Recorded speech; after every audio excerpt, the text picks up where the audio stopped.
जीवन में शांति चाहते हैं तो दूसरों की शिकायतें करने से बेहतर है खुद को बदल लें, क्योंकि पूरी दुनिया में कारपेट बिछाने से खुद के पैरों में चप्पल पहन लेना अधिक सरल है। अपने लक्ष्य के लिए जोशीले और जुनूनी बनिए। विश्वास रखिए, परिश्रम का फल सफलता ही है। समझनी है जिंदगी तो पीछे देखो, जीनी है जिंदगी तो आगे देखो। घायल तो यहाँ हर परिंदा है, मगर जो फिर से उड़ सका वही जिंदा है। जिंदगी का सफर मानो तो मौज है, वरना समस्या तो रोज है। एक दिन वर्षों का संघर्ष बहुत खूबसूरत तरीके से तुमसे टकराएगा। हर छोटा बदलाव बड़ी कामयाबी का हिस्सा होता है। जो रातों को कोशिशों में गवा देते हैं वही सपनों की चिंगारी को और हवा देते हैं।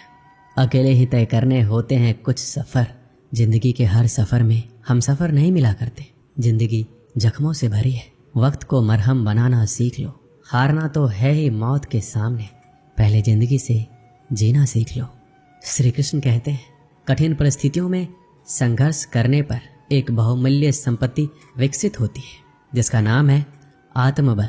शिक्षा अगर बर्ताव में ना दिखे तो डिग्री एक कागज का टुकड़ा है। शानदार रिश्ते चाहिए तो उन्हें गहराई से निभाइए। लाजवाब मोती कभी किनारों पर नहीं मिलते। ठुकरा दिया जिन्होंने मुझे मेरा वक्त देखकर, कसम खाता हूँ ऐसा वक्त लाऊंगा कि मिलना पड़ेगा मुझसे वक्त लेकर। सीढ़ियों की जरूरत उन्हें है जिन्हें छत तक जाना है। मेरी मंजिल तो आसमान है, रास्ता भी खुद ही बनाना है। धैर्य रखना, कभी निराश मत होना। जिसने तुमको बनाया है वो इस ब्रह्मांड का सबसे बड़ा लेखक है।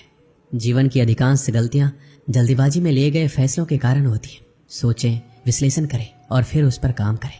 हर किसी पर भरोसा करना मतलब धुएं के बादल से बरसात मांगने जैसा है। अक्सर अकेलेपन से वही गुजरता है जो जिंदगी में सही फैसलों को चुनता है। भाग्य से जितना अधिक उम्मीद करेंगे वह उतना ही निराश करेगा। कर्म में विश्वास रखो, आपको अपनी अपेक्षाओं से सदैव अधिक मिलेगा।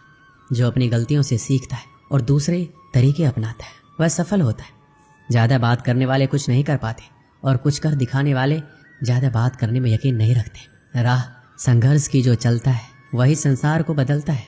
जिसने रात से जंग जीती सूर्य बनकर वही निकलता है।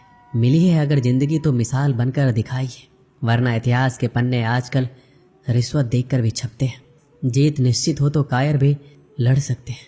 बहादुर तो वो कहलाते हैं जहां हार निश्चित हो फिर भी मैदान नहीं छोड़ते। नाकामयाब लोग दुनिया के डर से अपने फैसले बदल लेते हैं और कामयाब लोग अपने फैसले से ही दुनिया बदल देते हैं। डूब कर मेहनत करो अपने आज पर, कल जब उभरोगे तो सबसे अलग ही निखरोगे। जिनके ऊपर जिम्मेदारियों का बोझ होता है उनके पास रूठने और टूटने का वक्त नहीं होता। एक समर्थ व्यक्ति के पीछे कई समर्थ साथी भी होते हैं। अकेला कोई कुछ नहीं होता। कहते हैं काला रंग अशुभ होता है, पर स्कूल का वो ब्लैक बोर्ड लोगों की जिंदगी बदल देता है। बेहतर से बेहतर की तलाश करो, मिल जाए नदी तो समंदर की तलाश करो। टूट जाते हैं शीशे पत्थरों के चोट से, टूट जाए पत्थर ऐसे शीशे की तलाश करो। अंधेरे से मत डरो, सितारे अंधेरे में ही चमकते हैं। जिंदगी एक खूबसूरत जंग है, हमेशा जारी रखिए। एक ऐसा लक्ष्य निर्धारित कीजिए जो आपको सुबह बिस्तर से उठने पर मजबूर कर दे। किसी के पैरों में गिरकर प्रतिष्ठा पाने के बदले अपने पैरों पर चलकर कुछ बनने की ठान लो। जिस व्यक्ति ने कभी गलती नहीं की उसने कभी कुछ नया करने की कोशिश नहीं की। मुश्किल कोई आ जाए तो डरने से क्या होगा, जीने की तरकीब निकालो, मर जाने से क्या होगा। श्री कृष्ण कहते हैं, एक सपने के टूटकर चकनाचूर हो जाने के बाद दूसरा सपना देखने के हौसले को ही जिंदगी कहते हैं। कोशिश हमेशा परिणाम मिलने तक करें, क्योंकि दुनिया सिर्फ परिणामों को सलाम करती है, कोशिशों को नहीं। जब मेहनत करने के बाद भी सपने पूरे नहीं होते तो रास्ते बदलिए, सिद्धांत नहीं। क्योंकि पेड़ भी हमेशा पत्ते बदलता है, जड़ नहीं। दूसरों से अपेक्षा रखने के बजाय उनकी तारीफ करना सीखिए। आपके लिए दुनिया ही बदल जाएगी। आप जैसे विचार करेंगे वैसे हो जाएंगे। अगर अपने आप को निर्बल मानेंगे तो आप निर्बल बन जाएंगे। जो आप अपने आप को समर्थ मानेंगे तो आप समर्थ बन जाएंगे। रुकावटें तो जिंदा इंसान के सामने ही आती है, मुर्दों के लिए तो सब रास्ता छोड़ देते हैं। जब लोग आपका साथ छोड़ दें तो ये समझ लीजिए आप उस काम को अकेले ही करने में सक्षम हैं। अगर आपको लगता है कि आपके दुश्मनों की संख्या ज़्यादा नहीं है तो बस थोड़ा कामयाब होना पड़ेगा, फिर देखिए कितनी बड़ी फौज तैयार हो जाती है। जीवन का सबसे बड़ा गुरु वक्त होता है, क्योंकि वक्त जो सिखाता है कोई नहीं सिखा पाता। किसी की निंदा से घबराकर अपने लक्ष्य को नहीं छोड़े, क्योंकि अक्सर लक्ष्य मिलते ही निंदा करने वालों की राय बदल जाती है। जब हम अपने रिश्तों के लिए वक्त नहीं निकाल पाते तब वक्त हमारे बीच से रिश्ता निकाल देता है। जो आपकी बुराई करते हैं उन्हें करने दीजिए, क्योंकि बुराई वही करते हैं जो बराबरी नहीं कर सकते। झूठ भी कितना अजीब है, खुद बोलो तो अच्छा लगता है और दूसरे बोले तो गुस्सा आता है। खुश रहना चाहते हैं तो लोगों की बातों पर कम और अपने विचारों पर ज़्यादा ध्यान दीजिए। बोलना तो सब जानते हैं, पर कब और क्या बोलना है ये बहुत ही कम लोग जानते हैं। किसी को कमज़ोर मत समझो। 5 रुपए का कलम भी 5 करोड़ का चेक लिखने के काम आता है। कभी कभी रिश्तों की कीमत वो लोग समझा देते हैं जिनसे हमारा कोई रिश्ता तक नहीं होता। किसी में कोई कमी दिखाई दे तो उससे बात कीजिए, मगर हर किसी में कमी दिखाई दे तो खुद से बात कीजिए। हवा में सुनी हुई बातों पर यकीन मत कीजिए, क्योंकि कच्चे लोग अक्सर अच्छे दोस्त खो देते हैं। जब दर्द और कड़वी बोली दोनों मीठी लगने लगे तब समझ लीजिए कि जीना आ गया है। अपना दर्द सबको मत बताइए, क्योंकि सबके घर मरहम नहीं होता, मगर नमक हर एक के घर होता है। हारता वह है जो हिम्मत गवा बैठता है। वक्त गूंगा नहीं, बस मौन है। वो आने पर बता देता है कि किसका कौन है।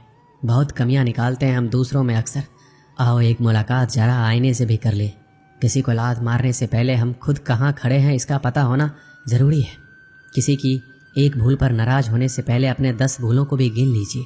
ना कद बढ़ा ना पद बढ़ा, मुसीबत में जो साथ खड़ा वो सबसे बड़ा। किसी शहर में एक व्यक्ति रहता था। उसका छोटा सा व्यापार था। उससे उसका गुजर बसर आराम से हो जाता था। उसके परिवार में उसकी पत्नी तथा 2 पुत्र थे। एक दिन उसका पुत्र कहीं से पेड़ का बीज ले आया। व्यापारी ने उस बीज को अपने आंगन में बो दिया। कुछ ही दिनों में उस बीज से एक छोटा सा पौधा बाहर आ गया। व्यापारी यह देखकर प्रसन्न हुआ। वो बड़े यत्न के साथ उस पौधे की सेवा करने लगा और वो उसका पुत्र रात दिन पौधे में खाद पानी देते रहते। 1-2 साल बाद ही वो पौधा एक खूबसूरत पेड़ के रूप में विकसित हो गया। इस पेड़ पर बड़े ही सुंदर फल लगे। धीरे धीरे फल पक गए। ये लाल रंग के फल बहुत ही सुंदर थे। एक दिन पेड़ में से एक फल पककर नीचे गिरा। व्यापारी के कुत्ते ने जब इस फल को देखा तो बड़े ही मजे से उसे खाने लगा, किंतु जैसे उसने खाना प्रारंभ किया वैसे ही कुत्ता गिर पड़ा तथा प्रलोक सिधार गया। व्यापारी ने जब मरा हुआ कुत्ता देखा तो उसने फल की ओर ध्यान नहीं दिया। उसने सोचा कोई बात जरूर होगा जिससे ये कुत्ता मर गया। अगले दिन पेड़ में से एक और फल पककर नीचे गिर गया। व्यापारी के लड़के ने जब फल देखा तो उसका भी मन फल को देखकर ललचा गया। उसने फल को काटकर उसका एक टुकड़ा मुंह में रख लिया। जैसे ही उसने ऐसा किया वैसे ही उसकी मृत्यु हो गई। अब तो व्यापारी के घर में चीख पुकार मच गई। लड़के के मुंह में फल का टुकड़ा रह गया था, जिसे देखते ही व्यापारी समझ गया कि उसका लड़का विषैला फल खाने से मरा है। व्यापारी ये देखकर हक्का बक्का रह गया। उसने स्वयं फल का बीज लगाकर अपने पैरों पर ही कुल्हाड़ी मारी थी। ये विषैला पेड़ उसके बेटे की जान ले गया था। उसे बड़ा क्रोध आया। उसने पेड़ के सारे फल तोड़ डाले। कुछ ही दिनों के बाद पेड़ में फिर फल निकल आए। इस बार पहले से भी बड़ा और सुंदर थे। व्यापारी देखकर क्रोध से आग बबूला हो उठा। उसने अपने दूसरे पुत्र को पेड़ के पास से हटा दिया और स्वयं कुल्हाड़ी लेकर उस पेड़ की सारी डालियां काट डाली और उसने चैन की सांस ली। कुछ दिन तो सब कुछ ठीक ठाक चलता रहा, लेकिन एक दिन व्यापारी ने देखा कि पेड़ में शाखाएं फूट पड़ी है और इस बार पेड़ और भी अधिक लहलहा कर निकला है। कुछ दिन बाद वह पेड़ फलों से लद गया। यह देखकर व्यापारी सिर पकड़कर दरवाजे पर बैठ गया। वो सारा दिन दरवाजे पर बैठा रहता, जिससे कोई उसके घर पर विष भरे फल को ना खाए। घर वालों को उससे पहले उस पेड़ के पास ना भटकने की हिदायत दे रखी थी। इसी प्रकार कई दिन बीत गए। व्यापारी सारा दिन पेड़ के पास ही जमा रहता। एक दिन एक संत वहां से गुजरे। उन्होंने द्वार पर आकर आवाज लगाई। व्यापारी द्वार पर आया और संत को आदर के साथ लाया। व्यापारी को उदास देख संत ने इसका कारण जानना चाहा। व्यापारी ने रोते हुए सारा वृतांत कह सुनाया। संत ने सारी बात ध्यान से सुनी, फिर बोले, तुम बहुत भोले हो। तुमने पेड़ के फल तोड़े, उसकी शाखाएं काटी, किंतु पेड़ की जड़ को ऐसे ही रहने दिया। हम जब तक बुराई को जड़ से समाप्त नहीं करते वह नहीं मिटती। ऊपरी कांट छांट से उससे छुटकारा नहीं पाया जा सकता। व्यापारी की समझ में ये बात आ गई। उसने तुरंत ही पेड़ को जड़ से उखाड़कर नदी में बहा दिया। अब व्यापारी के दुखों का अंत हो गया था। इस कहानी से हमें क्या सीख मिलती है? बुराई को समाप्त करने के लिए उसकी जड़ अर्थात उसके कारण को समाप्त करना चाहिए। जिस प्रकार विषैला वृक्ष लगाकर व्यापारी ने अपने पुत्र की जान गंवाई, तो व्यापारी ने जाना कि उसने अपने ही पैरों पर कुल्हाड़ी मारी है। इसी प्रकार हम में से बहुत से लोग नित्य अपने जीवन में बुराई का बीज अपने घर बोते, अर्थात बाहर से दुष्कर्मों को अपने साथ लाते, जैसे वह व्यापारी ने लाया और पछताया। दोस्तों, इस वीडियो में बस इतना ही। मिलते हैं अगली वीडियो में। अपना ख्याल रखिएगा। जय श्री कृष्ण।